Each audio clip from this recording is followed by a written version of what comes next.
సాధారణంగా మన సంస్కృతిలో దేవుడు కలలో కనిపించడం శుభ సూచకంగా భావిస్తారు. దానికి కొన్ని అర్థాలు ఇలా చెబుతారు. ఆధ్యాత్మిక అర్థం: దేవుడు కలలో కనిపిస్తే దైవకృప మీపై ఉందని నమ్మకం. మీరు చేస్తున్న ప్రార్థనలు లేదా కోరికలు ఫలించే అవకాశం ఉందని సూచన. జీవితంలో మీరు సరైన మార్గంలో ఉన్నారనే సంకేతంగా భావిస్తారు. మనోభావ అర్థం: సైకాలజికల్.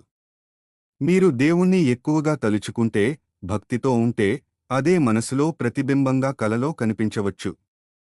కష్ట సమయంలో దేవుడు కలలో రావడం అంటే మీ మనసు ఆశ, ధైర్యం కోరుకుంటోందని అర్థం. కలలో దేవుడు ఏమి చేస్తున్నాడో బట్టి అర్థం. ఆశీర్వదిస్తే శుభవార్తలు, మంచి ఫలితాలు. మాట్లాడితే జీవితంలో ఒక ముఖ్యమైన సూచన లేదా నిర్ణయం. మౌనంగా ఉంటే సహనం అవసరం, సమయం వస్తుంది.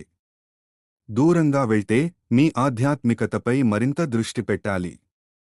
మొత్తంగా దేవుడు కలలో కనిపించడం అంటే భయం కాదు. అది ఎక్కువగా శుభం, ఆశ, ధైర్యం, దైవ అనుగ్రహంకి సంకేతంగా తీసుకుంటారు.